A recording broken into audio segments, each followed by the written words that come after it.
मेरे mummy papa तुमसे मिलना चाहते हैं, अपने शादी के संबंध में कुछ बात करना चाहते हो।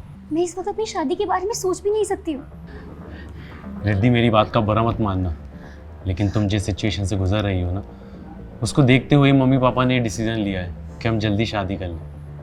तुम बहुत अकेली पड़ गई। मैं समझती हूँ रोहित, ठीक है, मैं संकेत कल से बोलूँगी कि वो तुम्हारे मॉम डैड से बात करें। तुम उनसे दूर ही रहा कर, वो मुझे बिल्कुल पसंद नहीं, उनकी तुम पर अच्छी नीयत नहीं है। रोहित, तुम ये कैसी बातें कर रहे हो? तुम मेरे अंकल के बारे में ऐसे कैसे सोच सकते हो?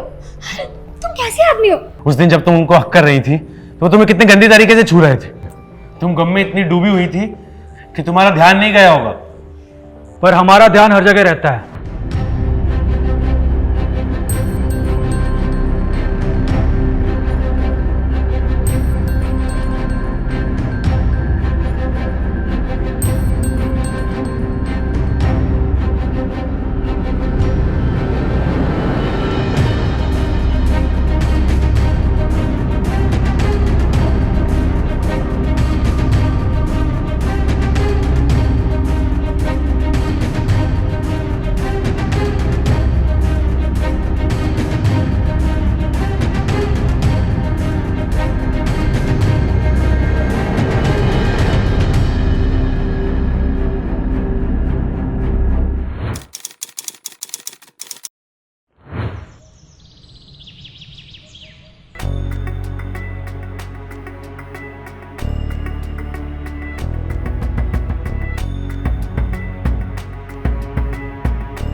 कौन सी वाली अच्छी लग रही है मुझ पर, ये वाली या फिर ये वाली?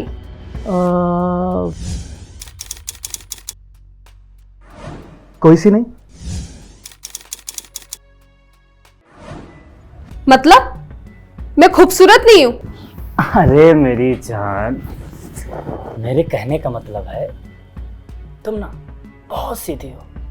कुछ बातों का मतलब वो नहीं होता जो कहा गया हो। ये घुमा फिरा के बातें मुझसे मत किया करो, और भी काम है मेरे पास। अब सब काम छोड़ो और सिर्फ मुझे याद रखो।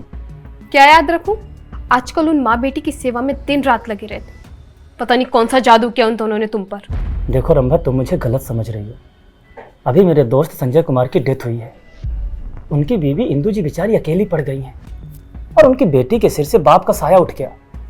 मैं तो बस इस मुसीबत की घड़ी में उन्हें सहारा दे रहा हूँ और कुछ भी नहीं। क्या सहारा दे रहे हो? कहीं ये सारे का रास्ता बिस्तर पर जाके खत्म तो नहीं होता है ना, जैसे आज तक तुम मुझे सहारा देते आए हो? कब कर रहे हो मुझसे शादी? बहुत जल्द। और अगर आज के बाद उन माँ बेटी के पास गए ना तो मैं दोनों का खून कर दूंगी। अरे मेरी जंगली बिल्ली। नमस्कार, मैं हूं कंचन अवस्थी और आप सबका एक बार फिर से स्वागत करती हूं क्राइम चक्र के एक नए एपिसोड में, एक नई कहानी के साथ। नफरत धीरे धीरे पहले इंसान के मन की जमीन में बीज की तरह पनपती है, फिर एक दिन वो जुर्म के घने पेड़ का रूप ले लेती है, जिसकी शाखाएं एक उलझे हुए धागे की तरह होती हैं। न जाने कौन सी गांठ खोलने से किसकी जिंदगी का राज खुल जाए। रंभा संकेत से एक तरफा प्यार करती थी। संकेत रंभा को बस अपनी जिस्मानी भूख मिटाने के लिए इस्तेमाल कर रहा था। दूसरी तरफ संकेत के करीबी दोस्त संजय कुमार की डेथ हुई थी। संकेत का संजय की बीवी इंदु और उनकी बेटी रिद्धि की मदद करना और उनको समय देना रंभा को बिल्कुल अच्छा नहीं लगता था। रंभा को शक था कि कहीं संकेत इंदु या उसकी बीवी को भी अपने प्यार के जाल में फंसा के रंभा को धोखा तो नहीं देगा। इन सारे सवालों का जवाब पाना रंभा के लिए थोड़ा मुश्किल था, और तभी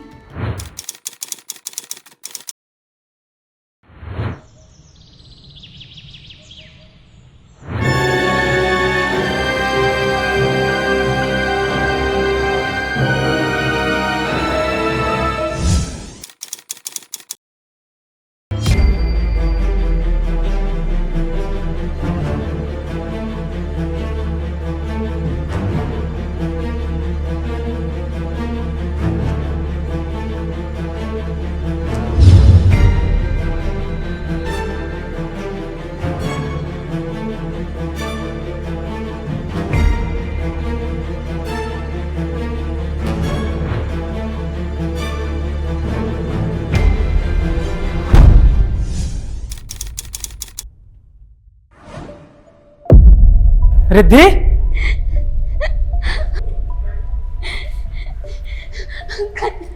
रिद्धि क्या हुआ? रो क्यों रही है? आपकी तारीफ?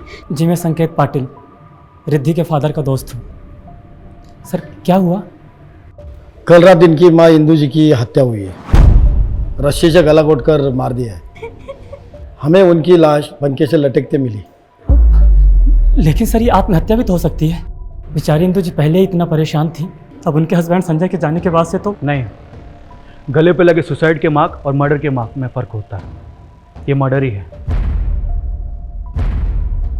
बाकी पोस्टमार्टम के बाद क्लियर हो जाएगा। आप मुझे ये बताइए कि संजय जी की मौत कैसे हुई? सर कुछ हफ्ते पहले ही हार्ट अटैक से उनकी डेथ हुई थी। उनकी किसी से दुश्मनी या रंजिश?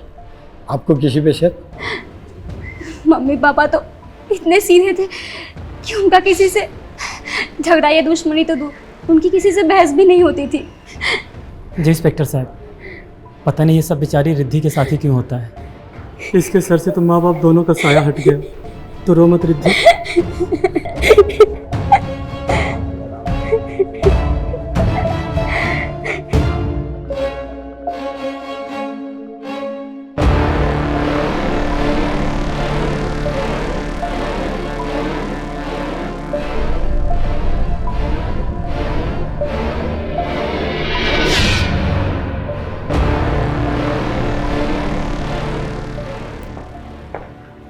मुझे ये आदमी सही नहीं लगता। इस पर नज़र रखो, इसकी पूरी जन्म कुंडली निकालो, पता करो मर्डर के वक्त ये कहाँ था, स्पेशली कॉल डिटेल्स। जी सर।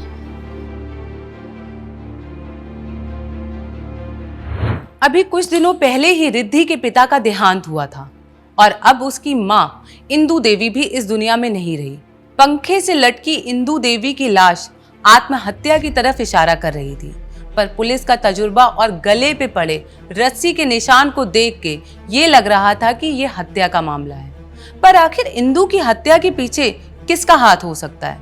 क्या इंदू के पति संजय की मौत भी हत्या थी, जिसे एक नॉर्मल डेथ दिखा के प्रेजेंट किया गया हो? होने को कुछ भी हो सकता है। पुलिस को शक था कि संकेत का इस हत्या से कोई कनेक्शन तो नहीं, पर देखा जाए तो क्या रंभा इस हत्या को अंजाम दे सकती है? आइए आगे की कहानी पर नजर डालते हैं।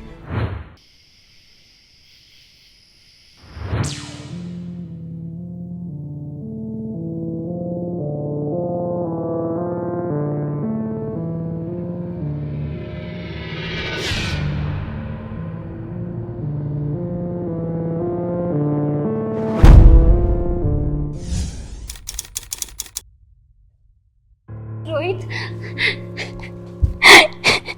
किसने मारा होगा मेरी मम्मी को? आखिर उन्होंने किसी का क्या बिगाड़ा था? बस अब रोना बंद करो, ऐसे रोती रहोगी तो तबीयत खराब हो जाएगी। अब जो चला गया वो तो वापस नहीं आ सकता ना। लेकिन तुम टेंशन मत लो, तुम्हारे माँ के कातिल को कड़ी से कड़ी सजा दिलाएंगे अपन। थोड़ा हिम्मत तो रखो।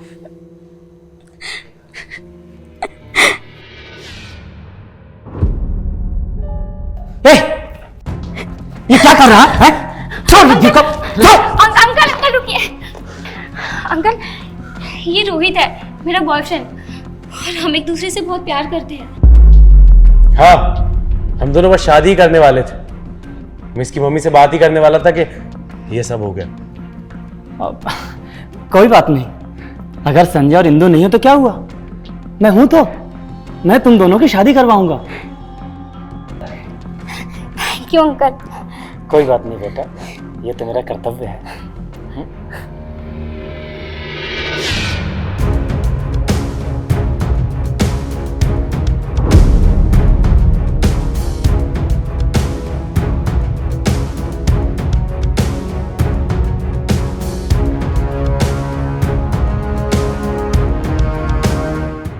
सर। ओके सर, मैं देखता हूँ। इंदू जी की पीएम रिपोर्ट। सर, उनकी हत्या रस्सी से गला दबाकर की गई है और सर मार के 1 घंटे बाद उसको पंखे पे लटकाया गया था। और वो कॉल डिटेल्स मैंने मांगी थी, उसका क्या हुआ? ये रही सर। संकेत के नंबर से कांस्टेंट बहुत कम लोगों को कॉल गए हैं, जिनमें से एक नंबर रंभा का भी है। मर्डर स्पॉट से 2 किलोमीटर दूर इसकी लोकेशन पाई गई है। एक काम करो, ये रंभा का पता लगा और उसे पूछताछ के लिए बुलाओ। संकेत के ऊपर जो मेरा शक है वो गलत नहीं होगा। सर।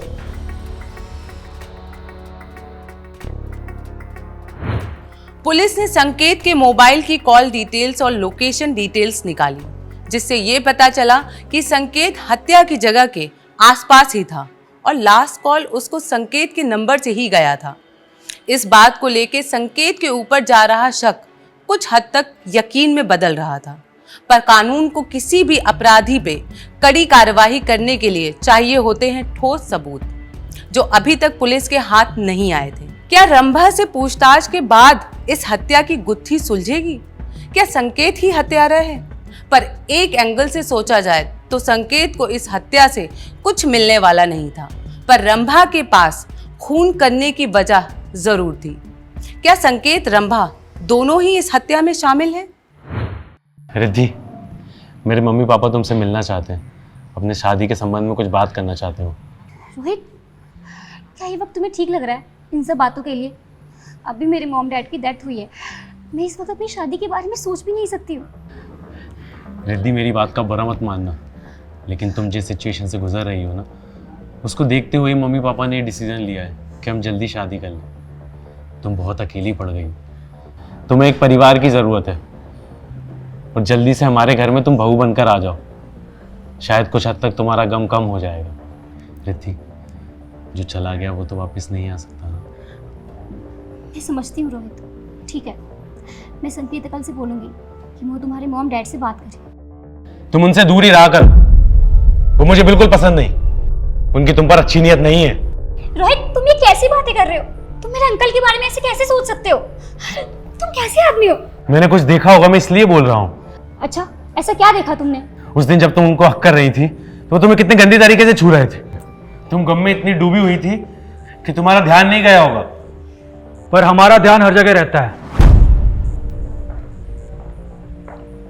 तुम्हारी मॉम की डेथ के केस में हमें संकेत पे ही डाउट है। हमें पक्का सबूत मिले तो हम उसे सलाखों के पीछे डाल सकते हैं। आप क्या बोल रहे हैं इंस्पेक्टर साहब? और आप लोग अचानक यहाँ? देखिए, हमें आपके घर की तलाशी लेनी है, स्पेशली आपके माँ के कमरे की। प्लीज कोऑपरेट कीजिए। जी सर। आपकी तारीफ? जी, ये मेरे होने वाले पति हैं। Can we proceed? Yes sir, we can.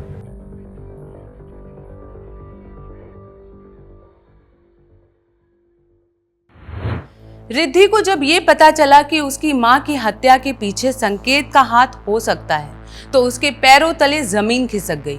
उसके पिताजी के इतने करीबी मित्र, जिन्हें वो अपने पिता के समान ही मानती थी, वो उसकी मां के हत्यारे हो सकते हैं। ये बात रिद्धि के लिए चौंका देने वाली थी, पर रिद्धि को भी इस कत्ल के पीछे कोई वजह नहीं मिल रही थी। तभी पुलिस ने जब रिद्धि के घर की तलाशी ली, जिसमें पुलिस को इंदु देवी के रूम से एक लेटर मिला, जिसमें इंदु देवी को जान से मारने की धमकी दी गई थी। आखिर ये लेटर किसने लिखा होगा? क्या इंदु देवी को मारने की साजिश पहले से की गई थी? और ऐसा था तो इंदु देवी ने रिद्धि को कुछ बताया क्यों नहीं? मैंने तुमसे कहा था ना कि पागलपन मत करना, लेकिन तुम नहीं मानी। मैंने भी तुमसे कहा था ना कि उन माँ बेटी से दूर रहना, लेकिन तुम भी कहाँ माने। आखिर तुमने सब क्यों किया?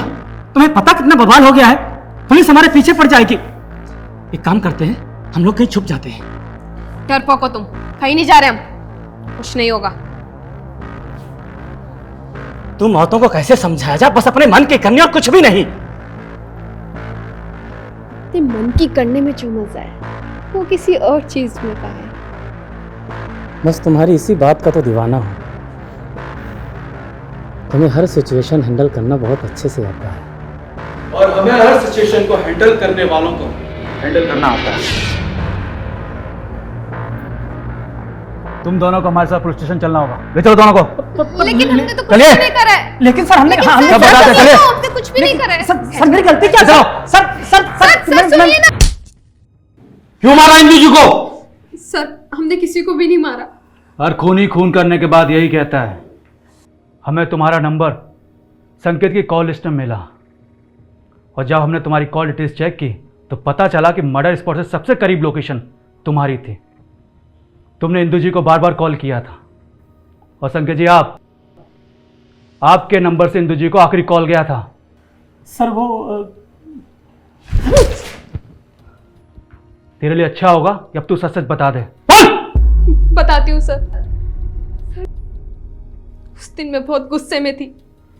मैं उन माँ बेटी को जान से मारना चाहती थी, इसलिए मैं इंदु को बार बार कॉल कर रही थी, क्योंकि उन माँ बेटी ने मिलकर संकेत को अपने जाल में फंसा लिया था। ये मुझसे दूर और उनके करीब होता जा रहा था। तो इसलिए तुमने उनकी हत्या कर दी? नहीं सर, रंभा गुस्से में उस दिन उनके घर के पास तक तो गई थी। मैंने रंभा का पीछा किया, फिर मैंने इंदु जी को फोन करके वार्न किया और रंभा को भी मैंने कॉल करके जैसे तैसे समझाया। और सर उसके बाद पता चला कि इंदु जी की डेथ हो गई। ये कहानी किसी और को बताना। तुम दोनों को कोर्ट में घसीटने के लिए हमारे पास सबूत काफी है। सर 1 मिनट, मैंने उस दिन इंदु जी के घर के बाहर कुछ देखा था। क्या? रंभा ने आखिर ऐसा क्या देखा था इंदु की हत्या के दिन उसके घर के सामने? क्या पुलिस को रंभा से कोई ठोस जानकारी मिली? क्या संकेत और रंभा पुलिस के सामने सही गवाही दे रहे थे, या बस पुलिस को गुमराह करने की ये एक साजिश थी? पुलिस ने रंभा से मिली जानकारी को मद्देनजर रखते हुए बरामद हुए लेटर की हैंडराइटिंग चुपके से सबकी हैंडराइटिंग से मैच की, और फिर जो खुलासा हुआ वो चौंका देने वाला था। बता, इंदु जी को क्यों मारा? सर मैंने किसी को नहीं मारा सर। तेरी हैंडराइटिंग मर्डर स्पॉट पे मिले लेटर से एकदम मैच करती है। अब इत्तेफाक तो नहीं हो सकता। तेरे खिलाफ हमारे पास पुख्ता सबूत है। बोल सर। बोल, तेरे लिए अच्छा होगा कि सच उगल दे, वरना मार कम पड़ेगी। सर मैं रिद्धि से बहुत प्यार करता हूं सर, और सर मैं उससे शादी करना चाहता था, पर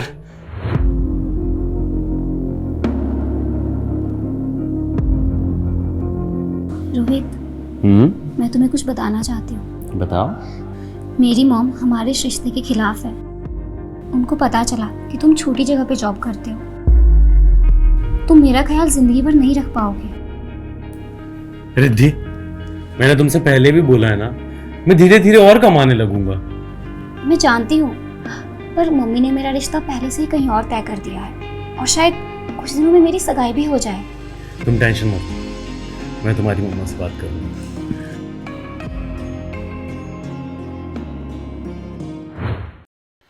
सर मैंने रिद्धि की माँ को मनाने की बहुत कोशिश की, लेकिन सर उन्होंने मेरी एक भी नहीं सुनी,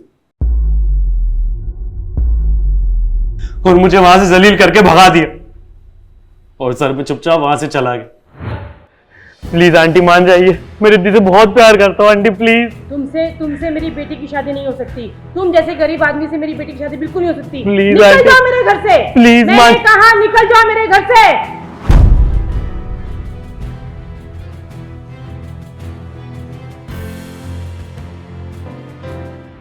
रिद्धि के बिना जीना, और वो इंसल्ट मेरे दिमाग में सर घूमती रही, बार बार घूमती रही सर। और मैं फिर से रिद्धि के घर गया सर। रिद्धि वहां नहीं थी, और मौका देखकर मैंने इंदु जी को मार दिया। और तुझे जाते हुए रंभा जी ने देख लिया।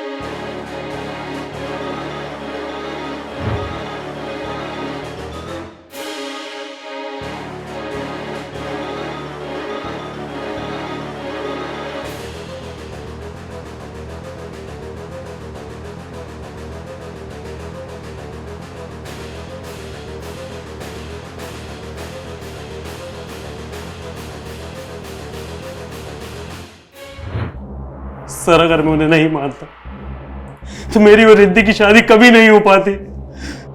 अब तेरी शादी की शहनाई जेल में बजेगी। नहीं सर, सर सर सर नहीं सर, सर मेरी कोई गलती नहीं है सर।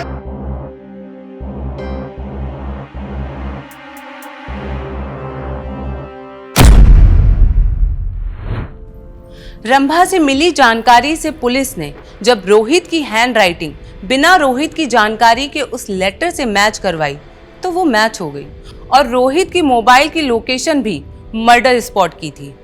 फिर रोहित के कबूलनामे के दम पे पुलिस ने रोहित को सलाखों के पीछे भेज दिया। क्या प्यार में इस कदर अंधा हो जाना ठीक है कि हमें सही गलत की पहचान ना रहे? हम क्या कर रहे हैं और उसका अंजाम क्या होगा इसकी परवाह भी ना रहे। ये कैसा प्यार हुआ? ऐसे अंधे प्यार के बीज ही हमारे समाज में जुर्म को जन्म देते हैं। मैं हूं कंचन अवस्थी और आपसे अब लेती हूं विदा। फिर मिलूंगी क्राइम चक्र के एक नए एपिसोड में एक नई कहानी के साथ। तब तक के लिए सावधान रहिए, सतर्क रहिए। जय हिंद।